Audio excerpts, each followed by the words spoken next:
ভালো সময় আসার আগে মানুষকে 5টি স্বপ্ন বারবার দেখানো হয়। যদি আপনি এই 5টি স্বপ্ন বারবার দেখেন তাহলে মনে করবেন যে আল্লাহ আপনার অবস্থা ভালো করতে যাচ্ছেন এবং দুনিয়াতে আল্লাহ তাআলা সুখ শান্তির ব্যবস্থা করছেন। কেননা স্বপ্ন অনেক সময় কিন্তু সত্য হয়ে থাকে, অনেকে এটা বিশ্বাস করে না। স্বপ্ন হচ্ছে মুমিনের স্বপ্ন হচ্ছে 46 ভাগের 1 ভাগ। নবুয়তের নবী সাল্লাল্লাহু আলাইহি ওয়াসাল্লাম বলেছেন, বুখারী শরীফের হাদিস, নবুয়তের 46 ভাগের 1 ভাগ হচ্ছে এই স্বপ্ন। সুতরাং ভালো স্বপ্নগুলো এগুলো আল্লাহর পক্ষ থেকে আসে, আর খারাপ স্বপ্নগুলো এগুলো শয়তানের পক্ষ থেকে আসে।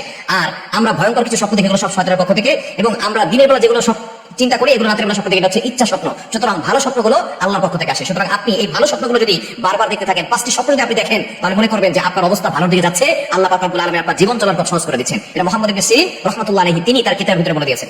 আল্লাহ মুহাম্মদ ইবনে সিরিন রাহমাতুল্লাহি আলাইহি তিনি ছিলেন তার যুগের সর্বশ্রেষ্ঠ স্বপ্নের ব্যাখ্যাদাতা।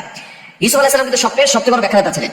নবীজি সাল্লাল্লাহু আলাইহি সাল্লাম স্বপ্নের ব্যাখ্যা দিতেন, এবং আবু বকর সিদ্দিক রাদিয়াল্লাহু আনহু কিন্তু স্বপ্নের ব্যাখ্যা দিতেন। এবং মুহাম্মদ ইবনে সিরিন রাহমাতুল্লাহি আলাইহি তিনি তার যুগের সর্বশ্রেষ্ঠ স্বপ্নের ব্যাখ্যাদাতা ছিলেন। তার কিতাবের ভিতরে এসেছে যদি কোনো ব্যক্তি 5টি স্বপ্ন দেখে, তাহলে বারবার এগুলো যদি দেখে, তাহলে তার অবস্থা ভালো দিকে যাচ্ছে, তার সময় ভালো হবে, তার ভালো সময় আসবে। 1 নাম্বার হচ্ছে, কেউ যদি নবীজি সাল্লাল্লাহু আলাইহি সাল্লামকে স্বপ্ন দেখে, তাহলে তার দুনিয়াতেও আল্লাহ পাক রব্বুল আলামিন শান্তি দিবেন, আখিরাতে নবীজি সাল্লাল্লাহু আলাইহি সাল্লামের সাথে জান্নাতের ব্যবস্থা করবেন। দুনিয়াতেও শান্তি, আখিরাতেও শান্তি, যদি কেউ নবীজিকে স্বপ্ন দেখে। নবীজি সাল্লাল্লাহু আলাইহি সাল্লাম জানিয়ে দিয়েছেন, শয়তান নবীজির আকার ধারণ করতে পারে না।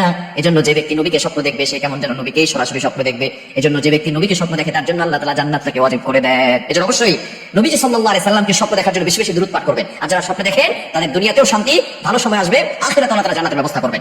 2 নাম্বার, যারা কন্যা সন্তান স্বপ্ন দেখেন, আপনার কন্যা সন্তান হয়েছে, এই স্বপ্ন যদি আপনি দেখেন, তাহলে মনে করবেন যে আপনার ভালো সময় আসছে, আপনার আল্লাহ পাক রব্বুল আলামিন কপাল খুলে দিবেন, আল্লাহ পাক রব্বুল আলামিন আপনার দুনিয়াটাকে প্রশস্ত করে দিবেন, আল্লাহ পাক রব্বুল আলামিন আপনার হায়াতে বরকত দিবেন, রিজিকে বরকত দিবেন, আল্লাহ তাআলা প্রত্যেকটা জায়গায় জায়গায় আল্লাহ তাআলা বরকত দিয়ে ভরপুর করে দিবেন। দুনিয়াতেও শান্তি পাবেন, আখিরাতেও শান্তি পাবেন, যদি 2 নাম্বার স্বপ্ন আপনি কন্যা সন্তান হওয়া এই স্বপ্ন যদি আপনি দেখেন। 3 নাম্বার স্বপ্ন, যদি আপনি দেখেন কাবা তাওয়াফ করতেছেন, কাবা তাওয়াফ করা এটা কিন্তু ভালো স্বপ্ন। অনেকে মনে করে আমি কি ভয়ঙ্কর স্বপ্ন দেখলাম। কাবা তাওয়াফ করা যদি আপনি দেখেন, তাহলে মনে করবেন যে আপনি ভালো স্বপ্ন দেখছেন, আল্লাহ তাআলা আপনার কপাল খুলে দিবেন, আল্লাহ পাক রব্বুল আলামিন আপনার সময়টাকে ভালো করে দিবেন, আগামীর যে সময় আসবে এই সময়টা আপনার জন্য কল্যাণকর হবে। 3 নাম্বার স্বপ্ন হচ্ছে কাবা শরীফ তাওয়াফ করতে দেখা।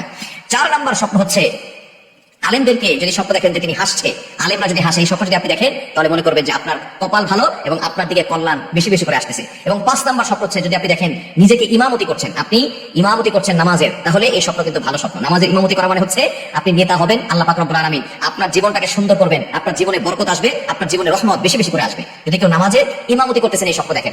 হ্যাঁ, যদি কোনো ব্যক্তি স্বপ্ন দেখেন বসে বসে নামাজ করতেছেন, তাহলে তার কিন্তু অসুস্থ হওয়ার সম্ভাবনা থাকে। এজন্য বেশি বেশি করে স্বপ্ন দেখার সাথে সাথে আপনি লা হাওলা ওয়ালা কুওয়াতা ইল্লা বিল্লাহিল আলিয়্যিল আযীম পড়বেন। ভালো স্বপ্ন দেখলে আল্লাহর কাছে শুকরিয়া আদায় করবেন এবং আল্লাহর কাছে দোয়া করবেন। খারাপ স্বপ্ন দেখলে, ভয়ঙ্কর স্বপ্ন দেখলে স্বপ্নের কথা কারো কাছে বলতে যাবেন না।